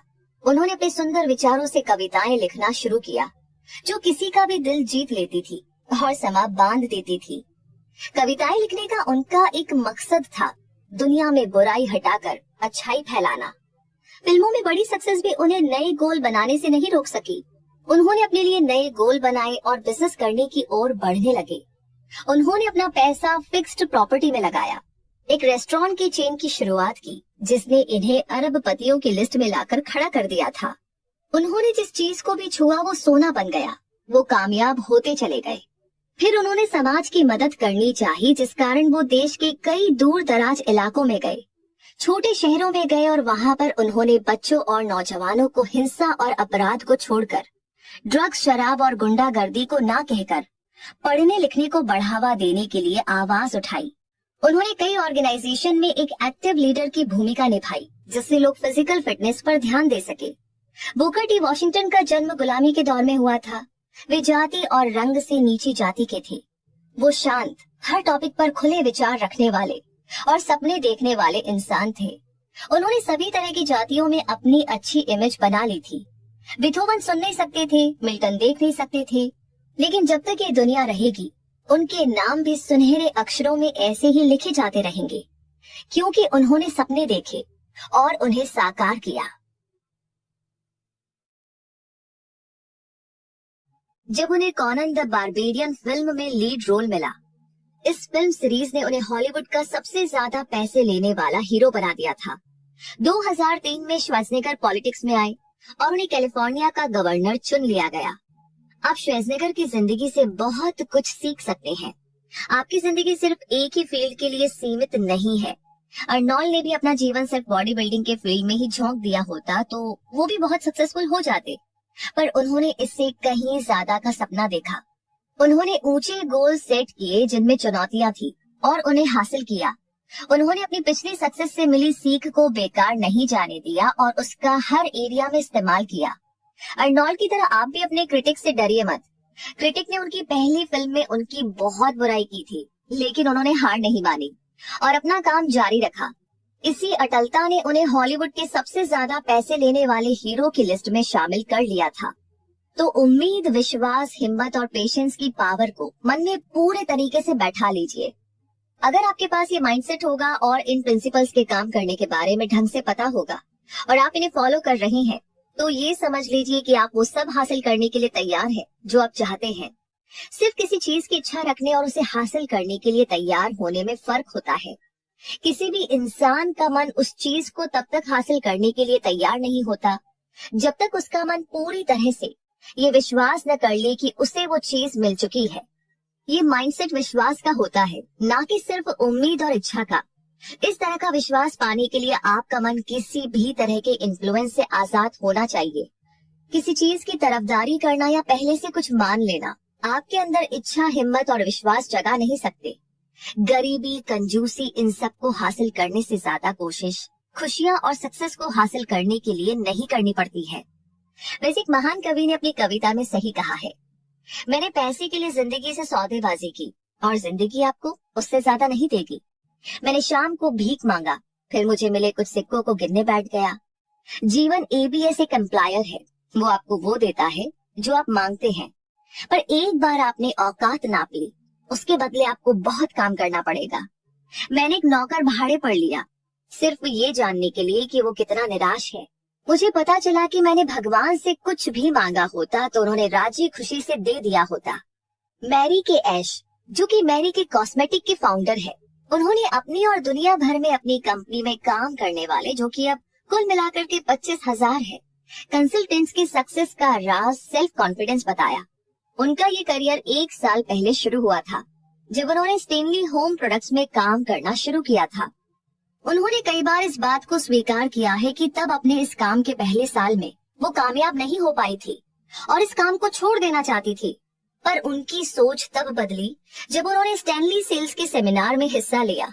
उन्होंने बताया कि उस साल कंपनी के कॉन्टेस्ट में खूबसूरत, लंबी और कामयाब औरत को रानी के टाइटल से नवाजा जाना था और उस साल उस औरत को वो टाइटल मिला जिसकी किसी ने उम्मीद ही नहीं की थी। मैंने फैसला लिया कि मैं स्टेज पर जाऊंगी और प्रेसिडेंट से बात करूंगी और उन्हें अगले साल रानी का ये टाइटल जीतने का अपना इरादा बताऊंगी। मिस्टर बेवरेज मुझ पर हंसे नहीं, बल्कि उन्होंने मेरी आंखों की तरफ देखा और कहा कि मुझे भी लगता है कि तुम जीत सकती हो। इन शब्दों ने मेरी जिंदगी में जान डाल दी और अगले साल मुझे रानी का टाइटल सच में मिला। मैरी ने इस बात के थ्रू बताया कि सक्सेस हासिल करने का पहला कदम ये है कि आप खुद पर विश्वास रखिए कि आप काबिल है और आप उस सक्सेस के असली हकदार हैं। उन्होंने अपने एक आर्टिकल में कामयाबी हासिल करने के लिए कुछ स्टेप्स को प्रैक्टिस करने के लिए बताया है और वो 4 स्टेप्स हैं। खुद को सक्सेसफुल इंसान के रूप में महसूस कीजिए। हमेशा खुद को सक्सेसफुल इंसान के रूप में देखिए। उस इंसान को सोचिए जिसके जैसा आप बनना चाहते हैं। हर दिन कुछ वक्त अकेले बिताइए, आराम से रिलैक्स होकर बैठ जाइए, अपनी आंखें बंद कर लीजिए और अपनी इच्छा और गोल पर ध्यान दीजिए। अपने आप को एक नए माहौल में देखिए जिसे आप इमेजिन करते हैं। खुद को काबिल समझिए और खुद को कॉन्फिडेंस से भर लीजिए। पिछली सक्सेस को याद करें। हर कामयाबी, चाहे वो छोटी हो या बड़ी, वो ये साबित करती है कि आप काबिल हैं और सक्सेसफुल हो सकते हैं। पिछली सक्सेस को सेलिब्रेट कीजिए और जब भी आप निराश हो तो उस कामयाबी को याद कीजिए। गोल सेट कीजिए, साफ तौर पर ये तय कर लीजिए कि आपको क्या चाहिए। इस बात से हमेशा चौकन्ना रहिए और अपने गोल से कभी भी भटकिए मत। जिंदगी के लिए पॉजिटिव नजरिया रखें, खुद का पॉजिटिव पिक्चर बनाएं। आपकी जिंदगी, एक्शन और फैसले सभी में विश्वास रखें और पॉजिटिव बने रहें। विल पावर से नेचर के रूल्स पर भी जीत हासिल की जा सकती है। अब यहाँ पर मैं आपको एक ऐसे आदमी की अनोखी कहानी बताने जा रहा हूँ जिससे ज्यादा चमत्कारी आदमी मैंने आज तक देखा ही नहीं, जिसे मैंने जन्म लेने के कुछ मिनट बाद देखा था। उसके कान नहीं थे। पहले तो डॉक्टर्स ने कुछ भी बताने से मना किया, पर जब उन पर दबाव डाला गया तो उन्होंने बताया कि शायद ये बच्चा कभी बोल और सुन नहीं पाएगा। मैं डॉक्टर के विचार से सहमत नहीं था और मैं ऐसा कर सकता हूँ क्योंकि मैं उस बच्चे का पिता हूँ। मैंने मन ही मन डॉक्टर के विचार को चुनौती दे दी और खुद एक फैसला ले बैठा कि भगवान बिना कान के मेरे बच्चे को इस दुनिया में भेज सकता है, पर वो उसे पूरी जिंदगी इस तरह तकलीफ में जीने के लिए मजबूर नहीं कर सकता। मैंने ये सोच लिया था कि मेरा बेटा सुनेगा भी और बोलेगा भी। मुझे नहीं पता था कि ये सब कैसे होगा, पर मैं इस बात पर जरूर से विश्वास करता था कि जहाँ चाह है वहाँ राह है। मुझे महान इमोशन की बात ध्यान आई। दुनिया की हर चीज सिर्फ एक ही बात सिखाती है, और वो है विश्वास। हमें सिर्फ विश्वास करके नेचर के रूल्स को फॉलो करना है। ये हम सभी पर समान रूप से लागू होती है। कभी आंख बंद करके आवाज सुनिए, नेचर आपको रास्ता जरूर दिखाएगी। वो रास्ता सिर्फ एक ही था, विल पावर। मैंने अपने अंदर ये विल पावर जगा ली थी कि मेरा बेटा सारी जिंदगी गूंगा और बहरा तो नहीं रह सकता। मैंने इस विल पावर को कभी अपने मन से जाने नहीं दिया, यहाँ तक कि एक पल के लिए भी नहीं। कुछ सालों पहले मैंने लिखा भी था, हमारी सबसे बड़ी रुकावट हमारे मन में पड़े विचार ही हैं। अगले ही पल मैंने बिस्तर पर लेटे हुए अपने छोटे से बच्चे को देखा और ये सोचा कि अगर ये सब सही है तो मेरा बेटा बिना कानों के भी सुन सकता है। मैंने ठान लिया कि अपने बच्चे के मन में कभी भी ये बात आने नहीं दूंगा कि वो सुन और बोल नहीं सकता। इसके लिए चाहे मुझे जो भी करना पड़े। मैंने कसम खा ली कि अपने बेटे के मन में बोलने और सुनने की अपनी मजबूत इच्छा के बीज बो दूंगा, और वो जरूर से एक दिन बिना किसी मशीन के सुनने और बोलने लगेगा। जब बच्चा थोड़ा सा बड़ा हुआ कि वो मेरे साथ सहयोग कर सके, तो मैं अपनी मजबूत विल पावर को उसके अंदर जगाने की कोशिश करने लगा, ताकि ये इच्छा सच में हमारे सामने आ सके। मैं हर रोज उसके कान के पास में ये सब बोलता, ताकि मेरे बेटे का मन जरा भी ये स्वीकार न कर सके कि वो सुन नहीं सकता। जैसे ही वो थोड़ा और बड़ा हुआ, वो आसपास की चीजों पर ध्यान देने लगा। हमने ये महसूस किया कि बेशक बहुत कम ही सही, पर बच्चे को हल्का सा सुनाई तो देता था। जिस उम्र में बच्चे बोलने लगते हैं, वो बोल तो नहीं पाता था, पर वो कुछ आवाजों को सुन जरूर लेता था। बस हमें तो यही चाहिए था। मुझे ये विश्वास हो गया था कि मेरा ये तरीका काम कर रहा है। तभी कुछ ऐसा हुआ जिसने मुझे आश्चर्यचकित कर दिया, चौंका दिया और आशा से भर दिया। ऐसा कुछ उस साधन से हुआ जिससे हमने कभी उम्मीद नहीं की थी। हम एक टेप रिकॉर्डर लाए थे। जब उस बच्चे ने गाना सुना तो वो एक्साइटेड हो गया और गाने को सुनकर के रिएक्ट करने लगा। वो कुछ तरह के गानों में दिलचस्पी दिखाने लगा था। एक बार तो वो एक गाना चलाकर 2 घंटे तक खड़े खड़े सुनता रहा। हमें तब तक इस बात का पता नहीं चला कि ऐसा क्यों हो रहा है, जब तक हमें आवाज के बोन कंडक्शन प्रिंसिपल के बारे में जानकारी नहीं थी। जब वो टेप रिकॉर्ड पर रिएक्ट करने लगा था, मुझे ये मालूम पड़ा कि जब मैं उसके कान के पास या फिर दिमाग के पास जाकर कुछ बोलता हूँ तो उसे समझ में आता है। मैं अपनी मजबूत विल पावर को इसी जरिए उसके अंदर जगाता था, पर अभी तक जो रिजल्ट आया था वो इतना खुश करने वाला नहीं था। फिर भी मेरी विल पावर ने मेरे विश्वास का साथ दिया और ऐसी किसी भी नेगेटिव बात को मन में आने से पहले ही निकाल फेंका। मेरे पक्के इरादे का नतीजा ये हुआ कि मेरा बच्चा मेरी आवाज को ठीक ठीक सुनने लगा था। मैं उसके मन में ये भरने से कभी नहीं चूकता था कि वो बोल और सुन सकता है। मैंने ये एक्सपीरियंस किया है कि बच्चों को दादी नानी की कहानी सुनना अच्छा लगता है। मैं ऑफिस जाता, वहां पर उसके लिए कहानी लिखता और रात को उसे सुनाता। साथ ही साथ उसके मन में ये भी भरता कि वो बिल्कुल ठीक है और सुन और बोल भी सकता है। एक कहानी जब मैं सुनाता हूँ तो उसको हर बार एक अलग तरीके से सुनाता, उसे अलग रंगों से भर देता। इसका मकसद उसके मन में ये भरना था कि उसके शरीर का ये दोष कोई कमी नहीं है, बल्कि ये उसके जीवन की एक बड़ी एसेट यानी कि गुण और ताकत बनेगी। गीता में भी लिखा है, कुछ दुख अच्छे के लिए होते हैं, और मैंने ऐसी फिलॉसफी को आजमाया भी है और मुझे ठीक तरह से पता है कि हर कमी अपने साथ उतनी ही अच्छाइयां भी लेकर आती है। मुझे थोड़ा सा अंदाजा था कि इस कमी को किस तरह से उसकी ताकत में बदलना है, और मैं हर रोज उसे कहानियों में पिरोकर उसके मन में ये भरने की कोशिश करता कि उसकी ये डिसेबिलिटी दुनिया के बड़े काम आ सकती है। मुझे ये बताया गया था कि उसके कानों में ऐसी कोई भी चीज नहीं है जिससे कि सुना जा सके। इससे पहले कि मैं निराश होता, मेरी विल पावर ने मेरे विश्वास को डगमगाने नहीं दिया। मैंने अपनी बेटी के अंदर भी ये विश्वास जगा दिया था। सबसे खास बात उसकी अब ये थी कि वो मुझसे सवाल नहीं करता था और हर बात को मान लेता था। मैंने हर तरह से उसके मन में ये बात भर दी थी कि उसे अपने भाई से ज्यादा अच्छे रिजल्ट मिलेंगे। एग्जाम्पल के तौर पर ये बच्चा सभी टीचर्स के लिए खास था, इसलिए उस पर ज्यादा ध्यान देना लाजमी था। उसकी माँ ने उन टीचर्स से मिलकर के ये समझा दिया था कि उस पर ज्यादा ध्यान दिया जाए। जब वो इतना बड़ा हो गया कि न्यूज़पेपर की डिलीवरी कर सके, तो मैंने उसे ये समझाना शुरू कर दिया कि वो अपने भाई यानी कि उसका बड़ा भाई मार्केट में न्यूज़पेपर बेचता था से ज्यादा पैसे कमा सकता है, क्योंकि वो अपने भाई से ज्यादा बुद्धिमान और मेहनती है। हमने ये गौर किया कि जैसे जैसे वो बड़ा हो रहा था, उसकी सुनने की कैपेसिटी बढ़ रही थी। दूसरी तरफ उसके मन में अपनी कमी के बारे में सोचने की आदत बिल्कुल नहीं थी। जब वो 7 साल का हुआ, तब उसने पहली बार हमारी मेहनत को कामयाब साबित किया। कुछ महीने तक उसने अपनी माँ से बाहर मार्केट में न्यूज़पेपर बेचने की परमिशन मांगी, पर उसकी माँ उसके बहरेपन की वजह से डरी हुई थी। एक माँ की तरह उसकी भी चिंता वाजिब थी कि कहीं उसे कुछ सुनाई न दे और कोई दुर्घटना हो जाए तो क्या होगा। फिर एक दिन अचानक वो मौका देखकर रसोई की खिड़की से कूदकर मार्केट भाग गया। वहाँ एक मोची से उसने 6 सेंट लिए और उससे न्यूज़पेपर खरीदे, फिर बेच दिए।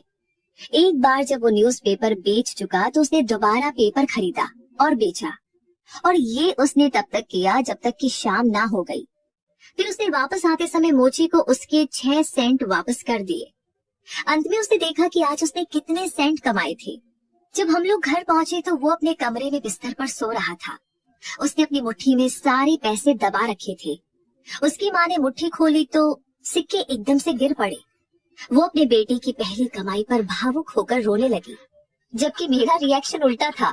मैं दिल खोलकर हंसा कि उसके मन में मेरा बोया गया बीज एक आकार ले चुका है। उसकी माँ सोच रही थी कि उसका बेटा ढंग से सुन नहीं सकता, कहीं पैसा कमाने के चक्कर में रास्ते में बेटे के साथ कोई दुर्घटना हो जाती तो क्या होता। पर मैंने उसके अंदर एक बहादुर, कुछ बनने की इच्छा रखने वाला इंडिपेंडेंट बिजनेसमैन को देखा, जिसे अपने ऊपर पूरा विश्वास है। उसने कदम उठाया और वो जीत गया। उसके काम ने मुझे बहुत खुशी दे दी, क्योंकि मुझे पता लग गया था कि जो मैंने उसके मन में बोया है वो उसके साथ पूरी जिंदगी रहने वाला है। बाद में उसने इसे सही भी साबित किया। पहले जब उसे अपने बड़े भाई से कुछ चाहिए होता था तो वो जमीन पर लेट जाता, पैर मारने लगता, रोने लगता और उस चीज को हासिल कर लेता। अब उस हल्के बहरे बच्चे को कुछ चाहिए होता तो पहले वो पैसे कमाता और उससे वो चीज खरीदता। आज भी उसकी यही आदत है।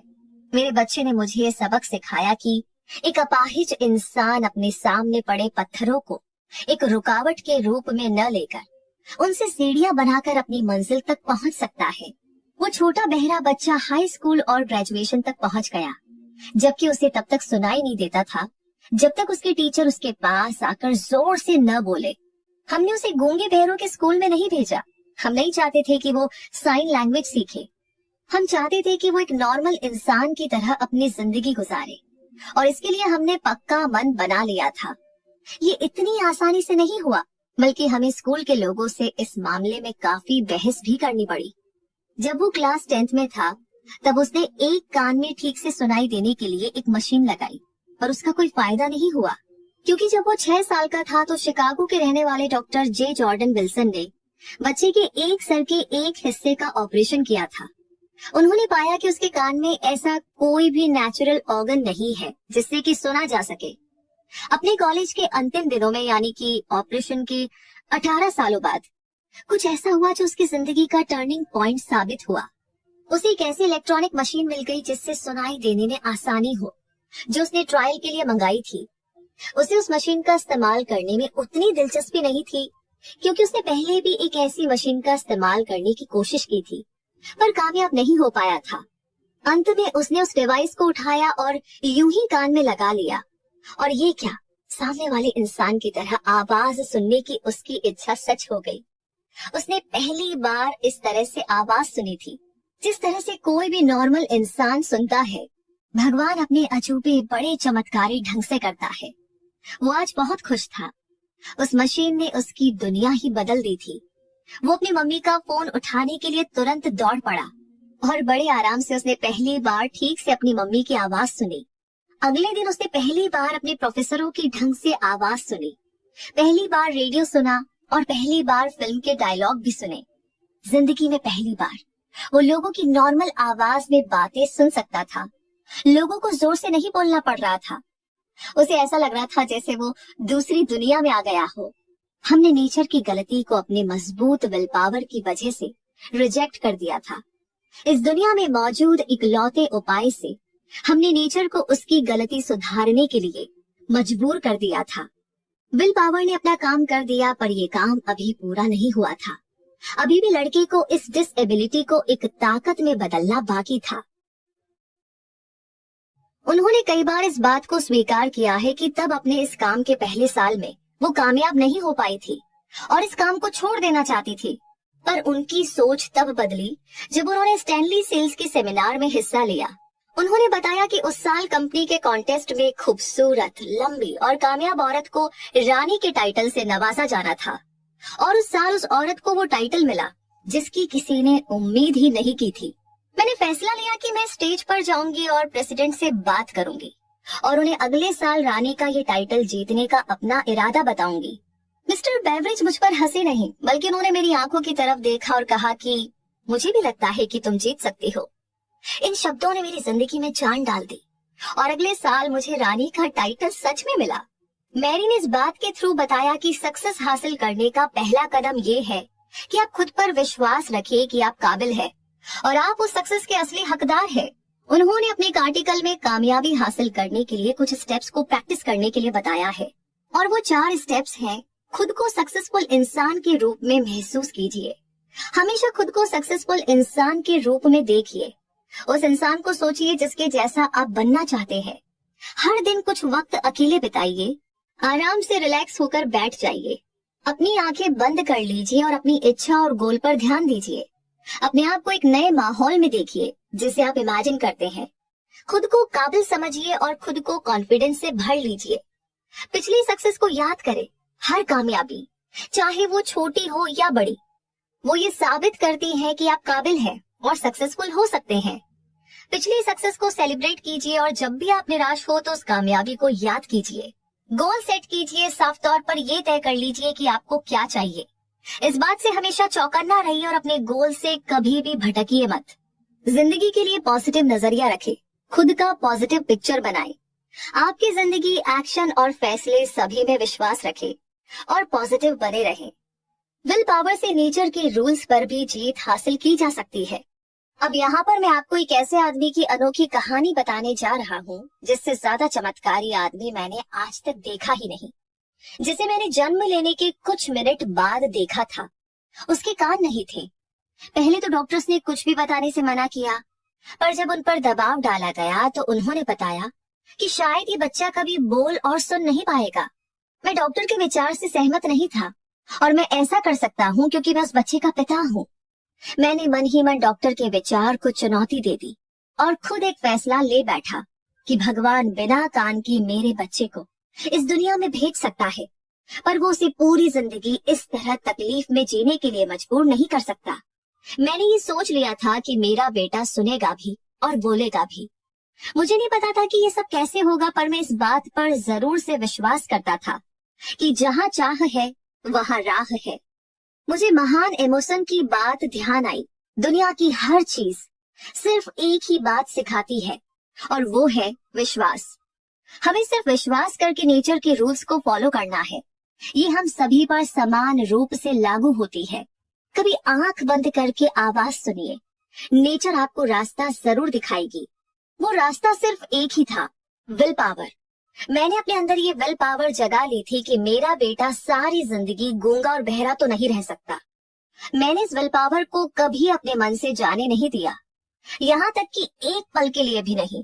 कुछ सालों पहले मैंने लिखा भी था, हमारी सबसे बड़ी रुकावट हमारे मन में पड़े विचार ही हैं। अगले ही पल मैंने बिस्तर पर लेटे हुए अपने छोटे से बच्चे को देखा और ये सोचा कि अगर ये सब सही है तो मेरा बेटा बिना कानों के भी सुन सकता है। मैंने ठान लिया कि अपने बच्चे के मन में कभी भी ये बात आने नहीं दूंगा कि वो सुन और बोल नहीं सकता। इसके लिए चाहे मुझे जो भी करना पड़े। मैंने कसम खा ली कि अपने बेटे के मन में बोलने और सुनने की अपनी मजबूत इच्छा के बीज बो दूंगा और वो जरूर से एक दिन बिना किसी मशीन के सुनने और बोलने लगेगा। जब बच्चा थोड़ा सा बड़ा हुआ कि वो मेरे साथ सहयोग कर सके तो मैं अपनी मजबूत विल पावर को उसके अंदर जगाने की कोशिश करने लगा ताकि ये इच्छा सच में हमारे सामने आ सके। मैं हर रोज उसके कान के पास में ये सब बोलता ताकि मेरे बेटे का मन जरा भी ये स्वीकार न कर सके कि वो सुन नहीं सकता। जैसे ही वो थोड़ा और बड़ा हुआ, वो आसपास की चीजों पर ध्यान देने लगा। हमने ये महसूस किया कि बेशक बहुत कम ही सही,